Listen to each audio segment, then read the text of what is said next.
पुरानी तकनीक की अपनी समस्याएं थी। बहुत श्रम साध्य कार्य था, लेबर बहुत लगता था। लेबर की प्रचुरता तो थी, जैसा मैंने बताया कृषि क्रांति के परिणाम स्वरूप श्रम या मजदूर शहर की ओर मुखातिर हो गए थे। लेकिन इसका अर्थ ये नहीं कि लेबर इतना भी सस्ता हो जाए कि मजदूर मजदूरी करना भी छोड़ दे, उसे वह भी पसंद ना आए क्योंकि उसमें कमाई या उसमें उसके 2 जून का भोजन नहीं मिल पा रहा है। तो श्रम भी बहुत महंगा, श्रम भी बहुत कठिन, बहुत लंबा और साथ ही बहुत समय लगता था। ये पुरानी तकनीक की बुराइयां थीं। तो पुरानी तकनीक की बुराइयों को जानने के बाद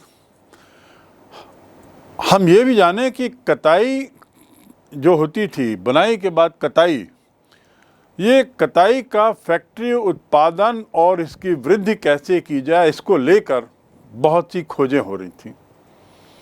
जैसे लोहे के क्षेत्र में हुई कि कैसे उत्तम लोहा निकाला जाए, कैसे लोहे की गुणवत्ता को बढ़ाया जाए और कैसे लोहे के विभिन्न सामान बनाए जाएं। ऐसे ही कपास के क्षेत्र में भी, कॉटन के क्षेत्र में भी, कताई बुनाई के क्षेत्र में भी नए नए आविष्कार, नई नई खोजें हुई। बहुत चिंतन हुआ कि कपास का उत्पादन, फैक्ट्री उत्पादन, कताई का फैक्ट्री उत्पादन कैसे हो और इसमें वृद्धि कैसे हो। फैक्ट्री उत्पादन से अर्थ क्या है?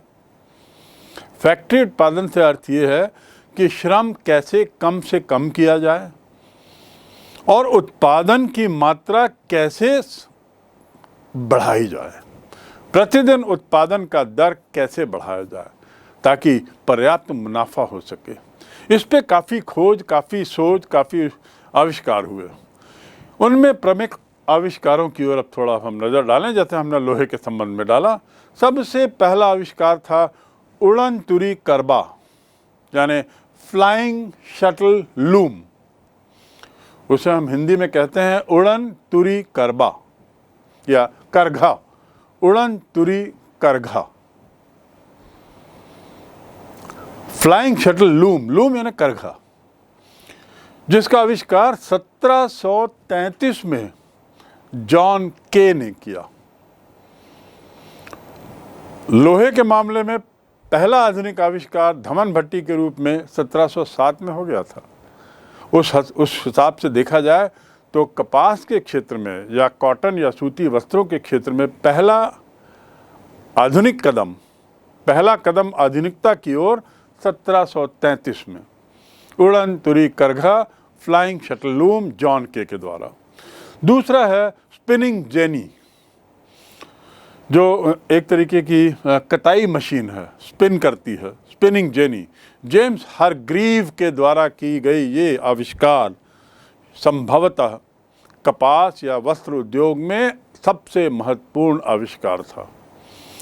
स्पिनिंग जेनी का आविष्कार संभवतः कपास या वस्त्र उद्योग के क्षेत्र में सबसे महत्वपूर्ण आविष्कार माना जा सकता है, जिसका आविष्कार किया था जेम्स हारग्रीव ने 1765 में, 1765। इसे हम हिंदी में स्पिनिंग जेनी को हम हिंदी में क्या कहते हैं? कताई मशीन। तीसरा आविष्कार जो औद्योगिक प्रगति को दिशा देता है वस्त्र के क्षेत्र में, वह कहलाता है water frame. Water frame 1769, Richard Arkwright, क्या नाम है? रिचर्ड आर्कराइट के द्वारा 1769 में स्पिनिंग जेनी में सुधार के साथ जल शक्ति से चलने वाला वाटर फ्रेम सूत काटने का यंत्र। इसमें 2 बिंदु हैं। पहला ये कि ये स्पिनिंग जेनी में सुधार था। स्पिनिंग जेनी जिसका आविष्कार किसने किया था? हारग्रीव ने, जेम्स हारग्रीव ने किया था। उसमें ये सुधार है। पहली बात।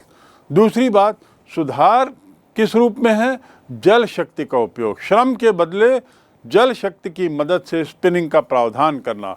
वाटर फ्रेम सूत कातने का यंत्र, वाटर फ्रेम सूत कातने का यंत्र। आर्कराइट के इस आविष्कार ने महान सूती उद्योग की नींव डाली और कारखाने व्यवस्था को जन्म दिया।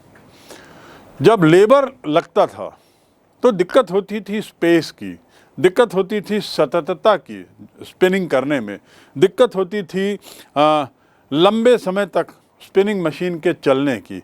पर जब ये जल शक्ति से चलाया जाने लगा, पानी के जरिए चलाया जाने लगा, पानी की ताकत से उसको स्पिन किया जाने लगा, तो ये तीनों दिक्कतें समाप्त हो गई। और इस आविष्कार ने, आर्कराइट के इस आविष्कार ने महान सूती उद्योग की नींव रखी। और ये घटना कब की है? 1769। इसके ठीक 100 वर्ष बाद, याद रखने के लिए, महात्मा गांधी का जन्म होता है 1869 में। तो गांधी के जन्म से 100 वर्ष पूर्व आप याद रख सकते हैं, आर्कराइट ने स्पिनिंग जेनी का मॉडिफिकेशन किया था। चौथा आविष्कार है म्यूल। म्यूल क्या है? एक ऐसी मशीन जो हारग्रीव और आर्कराइट के आविष्कारों का एक तरीके से समन्वय है। पहले जो दो आविष्कारों का मैंने जिक्र किया, हारग्रीव और उसके बाद आर्कराइट के द्वारा उसमें सुधार, अब यहाँ पे सुधारों पर सुधार हो रहा है। हारग्रीव के आविष्कार को सुधारा आर्कराइट ने, और आर्कराइट और हारग्रीव के दोनों के जो आविष्कार थे, एक तरीके से म्यूल उसका मिश्रण है, म्यूल उसका एक आधुनिक रूप था। इस मशीन का आविष्कार 1779 में हुआ। म्यूल का आविष्कार 1779 में क्रॉम्पटन के द्वारा यह आविष्कार हुआ। किनके द्वारा? क्रॉम्पटन ने 1779 में इसका आविष्कार किया। ये आर्कराइट और हारग्रीव, इनके आविष्कारों का एक तरीके से एक समुचित समन्वय था, मिश्रण था। और इस यंत्र से बारीक सूत और बढ़िया मखमल, इसका उत्पादन शुरू हो गया। बारीक सूत, पहले जो सूत होता था उसको कोर्स सूत कहते थे, कोर्स, थोड़ा मोटा। तो कोर्स सूत शरीर को उतना नहीं भाता था। अब यहाँ पर बारीक सूत का निर्माण शुरू हुआ और साथ ही बढ़िया मखमल निर्मित किया जाने लगा। किससे? म्यूल से। म्यूल के आविष्कारक क्रॉम्पटन ने पुराने दो आविष्कारों के सम्मिश्रण से म्यूल का निर्माण किया था। अब अगला है पावर लूम। पावर लूम क्या है? जैसा कि शब्द से स्पष्ट है, ये पावर, शक्ति से इसका संबंध है। 1785 में एडमंड आर्कराइट ने जल शक्ति और वाष्प शक्ति, पानी की मदद से, पानी की ताकत से और भाप की ताकत से चलाने वाला एक करघा बनाया। भाप की ताकत और पानी की ताकत से चलाने वाला करघा, इस करघे को कहते हैं पावर लूम। ऐसा करघा जो भाप यानी स्टीम, जिसकी खोज तब तक हो चुकी थी, जिसके ताकत की खोज तब तक हो चुकी थी, ताकत की अहमियत को तब तक लोग जान चुके थे। और जल शक्ति की ताकत तो पूर्व में भी मालूम थी, लेकिन उसका उपयोग नहीं हो पा रहा था, उसका एप्लीकेशन नहीं था। यहाँ पर इस नॉलेज को, इस ज्ञान को अप्लाई किया गया और उसके परिणाम क्या निकला? निचोड़ पावर लूम का आविष्कार 1785 में पावर लूम का आविष्कार किया। इस मशीन से कपड़े का उत्पादन बहुत ज़्यादा बढ़ गया। एक दिन में यदि 20 शर्ट बनती थी, अब इस पावर लूम से एक दिन में संभवतः 80 से 100 शर्ट बनने लगी होंगी। तो इस प्रकार उत्पादन बहुत ज़्यादा बढ़ा। और ये 1785 का काल क्या है? 1785 में भारत में अंग्रेजों के द्वारा बंगाल को हड़पे गए 40 वर्ष पूरे हो चुके थे। 1757 में प्लासी के युद्ध के साथ अंग्रेजों का शासन शुरू होता है और 1785 आते आते अंग्रेज़ों की ताकत और सत्ता बढ़ जाती है और अंग्रेज़ लोग ईस्ट इंडिया कंपनी भारत के लिए कानून बनाने लगती है। तो एक और अंग्रेज़ों की उपनिवेशवाद नीति का विस्तार हो रहा था। भारत अंग्रेज़ों की गिरफ्त में और आते जा रहा था और उस समय यदि भारत उनका एक उपनिवेश था तो वो भारत से पक्का माल लेने का जरिया था। भारत से पक्का माल, भारत के बेहतर कपड़े, भारत से ले जाने बेहतर मसाले, भारत से बेहतर फर्नीचर, महंगे पत्थर आदि आदि, तो भारत से पक्का माल जाता था, उसको अंग्रेज खरीदते थे और उसकी एवज में हमें मुंह मांगी कीमत मिलती थी, जिससे हमारे कारीगर, जिससे हमारे जो शिल्पकार, इनका बड़ा फ़ायदा होता था। देश में धन आ रहा था और देश की कला बाहर बिक रही थी मुंह मांगी कीमत पे। ये वो काल है और बस यहीं से 1785 से ही मान लीजिए वो परिवर्तन शुरू होता है, जब उल्टी गंगा बहने लगती है। इंग्लैंड से आने वाला पैसा रुक जाता है और भारत से जाने वाला पक्का माल भी इसी समय रुक जाता है और उसके बदले भारत इन उद्योगों की ज़रूरतों को पूरा करने लगता है कच्चा माल भेजकर। और ये संभव क्यों होता है? पक्का माल रुक गया, कच्चा माल जाने लगा। ये संभव क्यों हुआ? क्या भारतीय इच्छुक थे?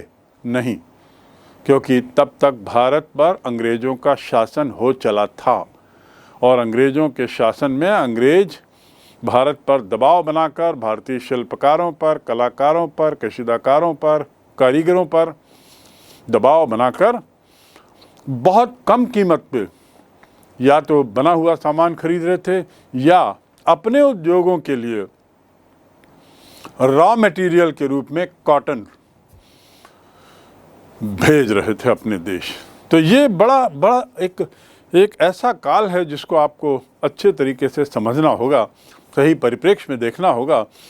तो मैं जो कहना चाह रहा हूँ वो है कि म्यूल के आविष्कार ने मखमल इसका वो किया और पावरलूम के आविष्कार ने तो पूरा संबंधों का ताना बाना ही बदल दिया। इंग्लैंड और भारत के संबंधों को में आमूल चूल परिवर्तन आ गया। वहाँ की औद्योगिक क्रांति ने भारत को किस तरीके से प्रभावित किया, इसका ये एक बहुत बड़ा उदाहरण है। औद्योगिक क्रांति हुई इंग्लैंड में और भारत जो सोने की चिड़िया था, परिणाम स्वरूप उसका एक निर्धन देश बनने की प्रक्रिया प्रारंभ हो गई। इस मशीन में कपड़े का उत्पादन तो बहुत बढ़ गया और साथ ही साथ चूंकि उत्पादन बढ़ा तो कपड़े सस्ते भी हो गए। एक दिन में यदि हाथ से बनाने वाला कारीगर यदि 2 शर्ट बनाता है तो मशीन से पुरानी तकनीक के आधार पे 5 शर्ट बन रही थी, लेकिन अब नई तकनीक आने से मशीन से अब 100 शर्ट बनने लगी। तो एक दिन में यदि 100 शर्ट बन रही हैं तो निश्चित रूप से उसमें कम मुनाफा लेते हुए भी, प्रति शर्ट कम मुनाफा लेते हुए भी कुल मुनाफा प्रतिदिन तो बहुत बढ़ गया ना। तो यही गणित अंग्रेज़ों के पक्ष में काम किया। वो कम कीमत पर बेचने लगे, कम कीमत पर अपनी शर्ट को बेचने लगे और भारत के कलाकारों द्वारा, भारत के कारीगरों द्वारा बनाई गई शर्ट बहुत महंगी साबित होने लगी। स्वाभाविक है, एक सामान्य व्यक्ति सस्ते माल पे जाएगा, सस्ते शर्ट पे गया और वो शर्ट सस्ती तो थी ही, साथ ही बेहतर थी क्योंकि मशीन से बनी थी। हमारे यहाँ की कारीगरों की शर्ट हाथ से बनी थी तो कुछ न कुछ उसमें नुक्स निकल आते थे, कुछ न कुछ उसमें खामियां रह जाती थी।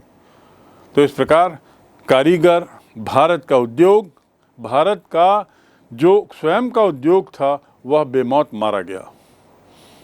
सभी तरह के उद्योग भारत में अब धीरे धीरे बंद होने लगे क्योंकि इन कारीगरों को अब रोजगार मिलना बंद हो गया, क्योंकि अंग्रेज लोग सारा रॉ मटेरियल ले जाने लगे।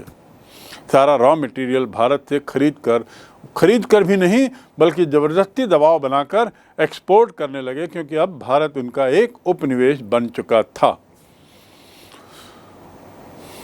पावर लूम की चर्चा होती है तो एक ऐसा चित्र भारत का सामने आता है जो बड़ा निराशाजनक था। अगला जो आविष्कार है जिसने औद्योगिक क्रांति को और आगे बढ़ाने में मदद की, खासकर कपड़े के क्षेत्र में, वह था कॉटन जीन। कॉटन जीन क्या है?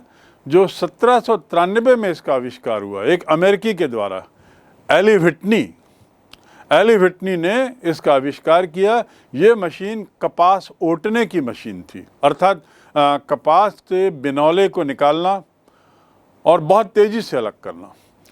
पहले क्या होता था कि कपास से बिनौले को हाथ से निकाला जाता था, बहुत धीरे धीरे एक दिन में बहुत थोड़ा कपास बिनौले से अलग किया जा सकता था और श्रम बहुत लगता था।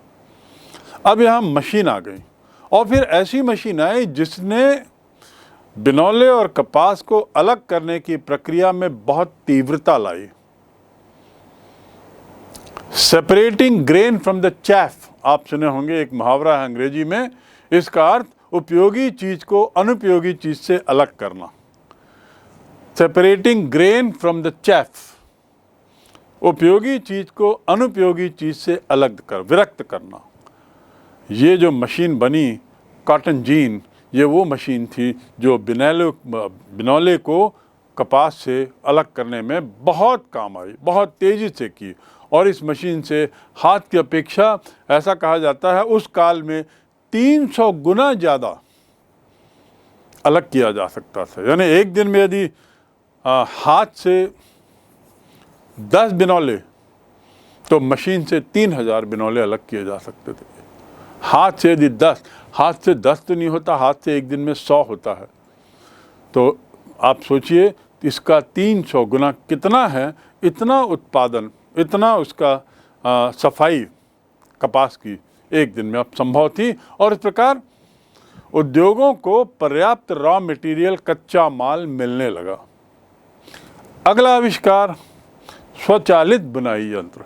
अभी तक जो यंत्र थे वो या तो जल शक्ति से थे या वाष्प शक्ति से, अब यहाँ पर स्वचालित बुनाई यंत्र आ गए, क्योंकि बिजली का आविष्कार भी हो चुका था। इसका आविष्कार 1852 में हुआ। जिस व्यक्ति ने किया उसका नाम है रिचर्ड रॉबर्ट। उसने किया स्वचालित बुनाई यंत्र का आविष्कार। उसके बाद 8वां आविष्कार है सिलाई मशीन। अब सिलने भी लगे। यानी अभी तक कम से कम कपड़े बनते थे, थान बनते थे। भारत में जो थान बनते थे अब वो तो बंद ही हो गए, कपास जाने लगा। अब लेकिन कम से कम सिलाई करने वाले लोग तो यहाँ जिंदा थे भारत में। लेकिन इस सिलाई मशीन के आने से क्या हुआ कि जो हाथ से जो सिलाई की जाती थी वो भी बंद हो गई। उसका श्रम भी अब सस्ता हो गया, बेकार हो गया। और अब 1846 में एलियास होप, जो एक अमेरिकन था, ये दूसरा अमेरिकन है पूरी सूची में, जो एक अमेरिकन था, उसने 1846 में क्या किया? सिलाई मशीन का आविष्कार किया। और इस प्रकार हम देखते हैं कि भारत के 1857 की जो प्रथम स्वतंत्रता संग्राम या गदर या विद्रोह जो हुआ था, जिसमें रानी लक्ष्मीबाई का जिक्र आता है, उसी के दरमियान, उसी घटना के आसपास इंग्लैंड में नए नए आविष्कार हो रहे थे कपास के क्षेत्र में, कपड़ों के क्षेत्र में। और उनका आविष्कारों में कॉटन जीन्स, स्वचालित बुनाई यंत्र और सिलाई मशीन, इनकी बहुत अहम भूमिका थी। सिलाई मशीन का उद्घाटन, सिलाई मशीन के आविष्कार का परिणाम क्या हुआ? अब तो रेडीमेड वस्त्र आने लगे। रेडीमेड, तैयार वस्त्र आने लगे। रेडीमेड यानी तैयार वस्त्र। अब वो थान की विशेष जरूरत नहीं थी। थान को अब सिलाई मशीन के माध्यम से ही कपड़ों में बदला जाने लगा। पहनने वाले कपड़े, वेयरेबल क्लोथ में बदला जाने लगा। 1785 में ही थॉमस बेल ने कपड़ों की छपाई के लिए साइक्लिकल प्रिंटिंग मशीन बनाई। साइक्लिकल प्रिंटिंग मशीन, अब कपड़े में छपाई भी होने लगी। और ये छपाई की प्रक्रिया की खोज किसने की? थॉमस बेल ने, जिसने एक छपाई मशीन का आविष्कार किया और इस प्रकार अब कपड़ों में छपाई के माध्यम से अलग अलग डिज़ाइन आने लगी। भारत के कलाकार, भारत के कारीगर, भारत के जो कपड़ों से जुड़े हुए लोग थे, वे लोग धागों के माध्यम से कपड़ों में डिज़ाइन देते थे, धागों के माध्यम, धागों के रंगों के माध्यम से।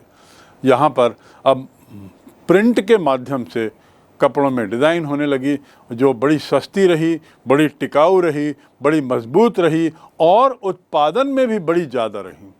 निश्चित रूप से टिकाऊ, मजबूत, सस्ती और उत्पादन में ज़्यादा, इस सब का परिणाम क्या होगा? श्रम की उपादेयता बहुत कम हो गई, समय बहुत कम लगने लगा, कपड़े सस्ते हो गए और भारत पर जहाँ तक इसके असर की बात है, भारत के लोगों ने सस्ते टिकाऊ कपड़े खरीदकर भारत के ही उद्योग को एक तरीके से समाप्त कर दिया। मैंने पूर्व में कॉटन, कपास का जिक्र करते हुए कहा था कि इंग्लैंड की औद्योगिक क्रांति का बहुत निकट का संबंध है भारत से। ये निकट का संबंध दुर्भाग्य से भारत के लिए अच्छा नहीं था। भारत का जो कपास उद्योग था, जो वस्त्र उद्योग था, इतना विशाल था, इतना शानदार था कि उसकी मांग पूरी दुनिया में थी और उसके लिए विदेशी यात्री भारत आते थे। यदि वास्को डी गामा, कोलंबस, ये लोग भारत की खोज के लिए निकले थे तो उसके पीछे एक कारण था भारत का वस्त्र उद्योग। भारत के शानदार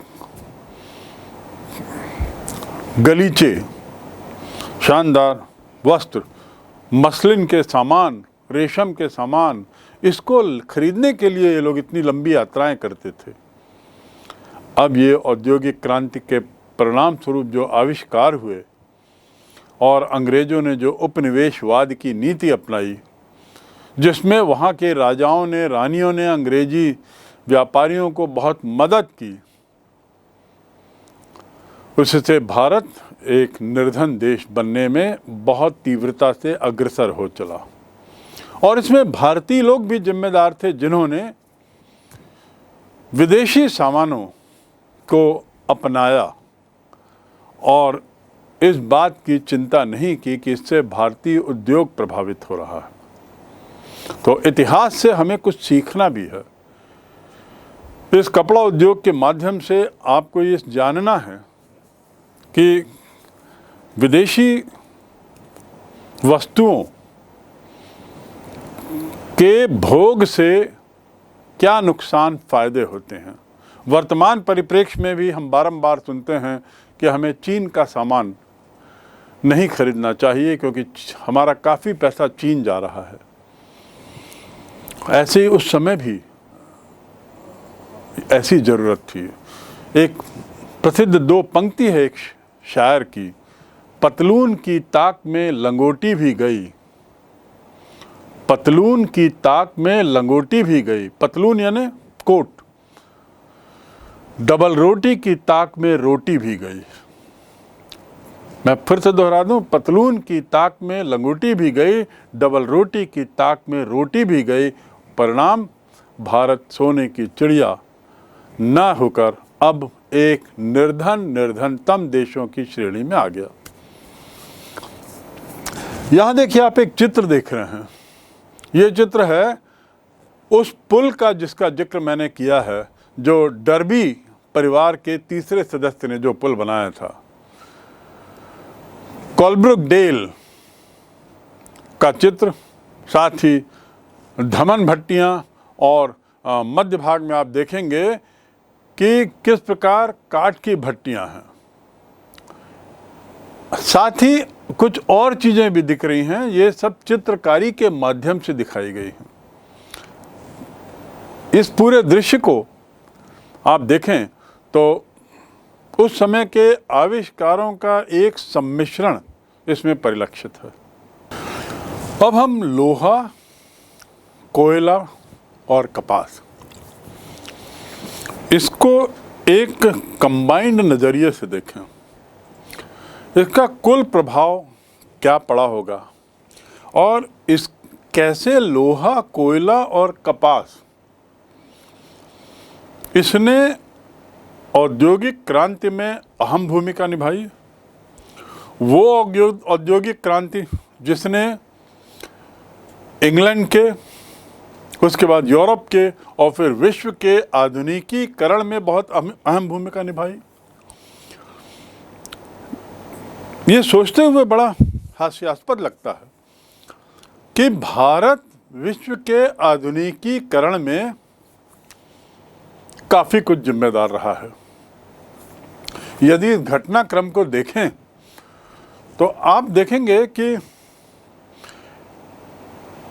इंग्लैंड में कोयला और लोहा था, उसके लिए वो किसी और अन्य देश पर निर्भर नहीं था। वो सौभाग्यशाली था कि वहाँ मशीनीकरण में काम आने वाली जो मुख्य सामग्री है, कोयला और लोहा, ये बहुत मिलता था। और इसके अलावा जो अन्य खनिज भी थे वो भी उसके पास काफ़ी थे, जैसा मैंने बताया तांबा, रांगा और सीसा आदि। लेकिन इस्तेमाल में आने वाले लौह क्वालिटी की कमी थी और उसके लिए एक के बाद एक आविष्कार हुए। उस खनिज को तरल धातु के रूप में कैसे बदला जाए, उसके लिए आविष्कार हुए। सदियों तक पुरानी प्रक्रिया, जो प्रगलन प्रक्रिया थी, वो जिसमें काठ कोयले का उपयोग होता था, काठ कोयले की अपनी बुराइयां थीं, अपनी दिक्कतें थीं। इस काठ कोयला की समस्या को दूर करने के लिए कुछ आविष्कार हुए। और काठ कोयले की एक और बुराई थी, यहाँ पे बताना उचित होगा कि काठ कोयला एक जगह से दूसरी जगह ले जाते समय भी टूट जाता था, चूरे बन जाता था। और चूरा कोयला तो और भी कम गर्मी देता था, यानी वो लोहे के लिए बिल्कुल उपयुक्त नहीं था, पर था। इसीलिए शुरू में जो कोयले लोहे बने वो घटिया क्वालिटी के थे और इसलिए लोहे की महत्ता, लोहे की जो उपयोगिता होनी चाहिए वो उस रूप में नहीं हो पाई जिस रूप में धमन भट्टी के आविष्कार के साथ हुई। अर्थात कोयला तो पहले भी था इंग्लैंड में, लोहा भी पहले भी था इंग्लैंड में, तो बदला क्या? क्रांति किसने दे दी? क्रांति क्यों हुई? धमन भट्टी का आविष्कार। और धमन भट्टी के बाद होने वाले आविष्कारों ने कोयले की गुणवत्ता से यूरोपियन और इंग्लैंड के लोगों को वाकिफ कराया। मैं इस बात की ओर आपका ध्यान आकर्षित करना चाहता हूँ कि धमन भट्टी के आविष्कार ने और उसके बाद जो अन्य आविष्कार हुए, जो डर्बी परिवार ने किए, जिसमें अब्राहम डर्बी सबसे पहले थे, उन्होंने इन समस्याओं का जो निराकरण किया, जो क्रांति लाई, धमन भट्टी, जिसे अंग्रेजी में ब्लास्ट फर्नेस भी कहते हैं। विज्ञान के जो विद्यार्थी हैं, ब्लास्ट फर्नेस का अध्ययन उनके अपने विषय के अध्ययन का एक अहम हिस्सा है, खासकर रसायन शास्त्र में। पत्थर का कोयला, गंधक और अपद्रव्य निकालकर कैसे लोहे को मजबूत बनाया जाए, ये जब सुधार हुआ। इस आविष्कार से फ़ायदा ये हुआ कि भट्टियों को काठ कोयले पर अब निर्भर नहीं रहना पड़ा और कोक पर्याप्त था। पिघला हुआ लोहा निकलता था जिससे ढलाई होने में बड़ी सरलता होती थी। पिघला हुआ लोहा। तो ये मैं इस बात को इसलिए बता रहा हूँ कि लोहे के पिघलाने की प्रक्रिया में जो सुधार हुआ उसने लोहे की महत्ता से यूरोप को वाकिफ कराया। उसने यूरोप में वो क्रांति लाई जिससे उद्योगों की स्थापना हुई, मशीनों का निर्माण हुआ। ऐसी मशीनें जो स्थायी थीं, ऐसी मशीनें जो मजबूत थीं, ऐसी मशीनें जो गति की तीव्रता को सह सकती थीं। इस ढलाई के परिणाम से ही, और फिर द्वितीय डर्बी ने तो उसमें पिग आयरन थे, फिर रॉट आयरन बनाया और उसके बाद रॉट आयरन बनाने से और लोहे में मजबूती मालूम पड़ी और अंत में फिर उसके बाद तीसरे डर्बी ने भी और विकास हुआ। हेनरी कोर्ट ने तो आलोडन पदभट्टी बना दी और बेलन मिल आदि का निर्माण हुआ। अर्थात तात्पर्य ये है कि यदि हम लोहा, कोयला और कपास इसको एक नज़रिए से देखें, एक साथ देखें, तो स्पष्ट होगा कि औद्योगिक क्रांति की शुरुआत संभवतः लोहे की मजबूती से वाकिफ होने से हुई। और लोहे की मजबूती वाकिफ करने का श्रेय किसको जाता है? डर्बी परिवार को, धमन भट्टी को। ये तो हो गया लोहे का होना, लोहे की महत्ता। और लोहा पिघलता क्यों था? क्योंकि कोयला भी था। ठीक, तो एक और लोहा था मशीन बनाने के लिए जो आवश्यक इनपुट है वो, दूसरी ओर सस्ता श्रम था। सस्ता श्रम कहाँ से आया? वही कृषि क्रांति से, जिस पर मैं विस्तार से अब नहीं जाऊंगा। तो सस्ता श्रम, मजबूत लोहा और उस समय की तत्कालीन जरूरतों को पूरा करने के लिए जो कॉटन की जरूरत थी, जो कपास की जरूरत थी, वो भी उनको पर्याप्त मिल गई। तो कपास की जरूरत को पूरा किसने किया? भारत ने। आगे चलकर इन मशीनों में जो सुधार हुए, उस सुधार की जरूरत आखिर क्यों पड़ी? क्योंकि अंग्रेज अब भारत को एक उपनिवेश बना चुके थे। भारत में अपनी पकड़ मजबूत बना चुके थे। भारतीयों को विवश भी कर रहे थे ज़्यादा से ज़्यादा कपास के उत्पादन के लिए, फिनिश्ड प्रोडक्ट के लिए नहीं, कपास के उत्पादन के लिए ज़्यादा से ज़्यादा अब विवश कर रहे थे। तो इस प्रकार हम कह सकते हैं कि औद्योगिक क्रांति में भारत की अहम भूमिका थी, लेकिन भारत की इस अहम भूमिका ने भारत को ही डुबा दिया। भारत को भारी नुकसान मिला। यहाँ देखिए एक चित्र कि जो खदान थी, खदान से कैसे कोयला निकाला जा रहा है। खदान की एक गहराई होती है, नीचे जाना होता है। उस गहरी खदानों में बच्चों को भेजा जाता था, क्योंकि जो खदान की जो लंबाई चौड़ाई या उसका जो आकार होता था वो नैरो सुरंग जैसा होता था, और उसमें बच्चों का जाना आना थोड़ा सरल था। इस प्रकार बाल मजदूरों की शुरुआत भी इंग्लैंड में हुई। वह देश जो आज दुनिया में बाल मजदूरों के ना होने की दुहाई देता है और बाल मजदूरों के लिए संघर्ष कर रहा है, वहाँ पर बाल मजदूरों की शुरुआत कैसे होती है आप देखें। और ये चित्र और ऐसे कई चित्र आपको स्पष्ट इस बात की ओर इशारा करेंगे कि इंग्लैंड में औद्योगिक क्रांति में इन बाल मजदूरों का बहुत योगदान था, दुर्भाग्य से।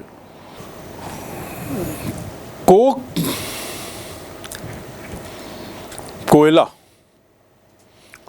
जिससे विल्किंसन ने पानी की पाइपें बनाई और पहली बार ढलवां लोहे से जो पाइप बनाया, तो उसमें एक बात और हमको याद रखनी होगी कि कुछ खास क्षेत्रों में कोयला खानों और लोहा प्रगलन की मिली जुली इकाइयाँ तैयार हुई, मिली जुली इकाइयाँ मिली। ब्रिटेन में कोकिंग कोयला और उच्च स्तर का लोहा खनिज ये वहाँ मिलता है। ये क्षेत्र खासकर आप देखेंगे, मैंने पूर्व में जो जिक्र किया है नक्शे में, ये सब समुद्री किनारे हैं, ये सब बंदरगाहों के रूप में। कौन से क्षेत्र? जहाँ लोहा, अच्छी क्वालिटी का लोहा और कोयला, कोक पाया जाता था। तो हम कह सकते हैं कि ब्रिटेन में कोकिंग कोयला और उच्च स्तर का लोहा ये विशेषतः पतन में होते थे। पतन यानी बंदरगाहों में होते थे, बंदरगाहों के किनारे थे। इसी वजह से यहाँ जहाज निर्माण का कार्य बहुत फला फूला। आपको यदि सवाल पूछा जाए कि जहाज निर्माण इंग्लैंड में इतना क्यों फूला, और वो भी सस्ता जहाज निर्माण, सस्ते जहाज़ों का निर्माण, जिसका पहले मैंने आपको जिसकी ओर मैंने इशारा किया था, उसके पीछे कारण यही है, क्योंकि ये बंदरगाही इलाकों में ये सब खदानें थीं और इसलिए वहाँ से इस माल को लाने ले जाने में बहुत सहूलियत थी। ये सारे शहर बंदरगाही शहर और इसीलिए जहाजी कारोबार बहुत फला फूला। जहाजी कारोबार के इस फलने फूलने का परिणाम था कि जो समुद्री व्यापार है, जो इंग्लैंड का जो समुद्री व्यापार था, जो अमेरिका से लेके भारत तक फैला हुआ था, अफ्रीका तक था, ये समुद्री व्यापार इन सस्ते जहाज़ों के माध्यम से बड़ा सुलभ हो गया, बड़ा सरल हो गया। ये एक अलग चित्र है जिसमें केवल वह पुल दिया हुआ है, जिसका जिक्र मैंने किया है डर्बी परिवार के संबंध में, जो उसके तीसरे जनरेशन के सदस्य ने यह पुल का निर्माण किया था कॉलब्रुक डेल में। कौन सी नदी पर? सेवर नदी पर। सेवर नदी पर ये पहला आयरन ब्रिज कॉलब्रुक डेल, ढलवा लोहे का पुल, ढलवा लोहे का पुल।